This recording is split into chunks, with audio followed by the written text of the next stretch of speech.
महाराष्ट्र भाजपच्या मोठ्या चेहऱ्यांना लोकसभा लढवावी लागण्याची शक्यता। पंकजा मुंडे, चंद्रकांत पाटील आणि आशिष शेलार यांच्या नावाची चर्चा।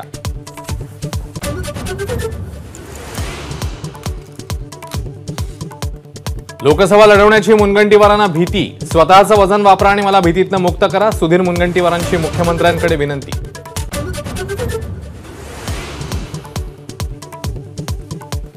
राज्यसभा सदस्य आणि केंद्रीय मंत्री पियुष गोयल मुंबईतनं लोकसभा निवडणूक लढवणार। लवकरच केंद्रीय निवडणूक समिती घोषणा करणार।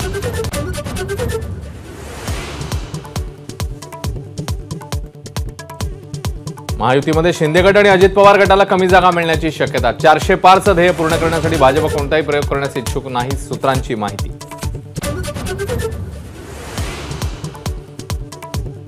हेमंत गोडसेंना तिसऱ्यांदा लोकसभेत पाठवायचे। नाशिक लोकसभेसाठी श्रीकांत शिंदेंकडून हेमंत गोडसेंच्या नावाची घोषणा। लोकसभा निवडणुकीसाठी काँग्रेसकडून 43 उमेदवारांची घोषणा। कमलनाथ आणि अशोक गेहलोत यांना लोकसभा निवडणुकीपासून दूर।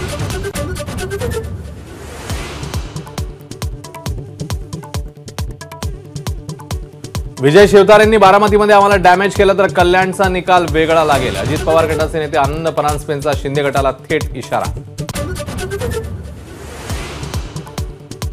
महाविकास आघाडीमध्ये सगळं काही आलबेल नाही, संजय राऊत माध्यमांशी खोटं बोलतायत। प्रकाश आंबेडकरांच्या विधानामुळे राजकीय वर्तुळामध्ये खळबळ।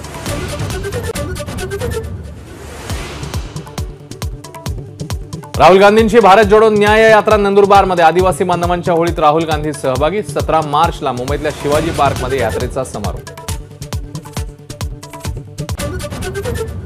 काँग्रेस नेते पद्माकर वळवी सोडणार काँग्रेसची साथ, उद्या करणार भाजपत प्रवेश। तर राहुल गांधींच्या मुंबईतल्या सभेआधी काँग्रेसचे अनेक नेते भाजपत येणार, बावनकुळेंचा दावा। वसंत मोरेंचा मनसेला जय महाराष्ट्र, साहेब मला माफ करा म्हणत फेसबुकवर पोस्ट। 2 ते 3 दिवसात पुढचा निर्णय घेणार। लोकसभा लढवण्यास इच्छुक होतो पण मनसेची भूमिका नकारात्मक, वसंत मोरेंचा आरोप।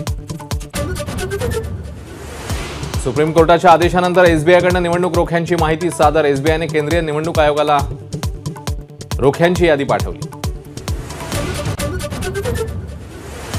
हरियाणामध्ये मोठी राजकीय उलथापालट। जेजेपी पक्षाशी असलेली युती तोडल्यानंतर नायब सिंग सैनी यांनी घेतली मुख्यमंत्री पदाची शपथ।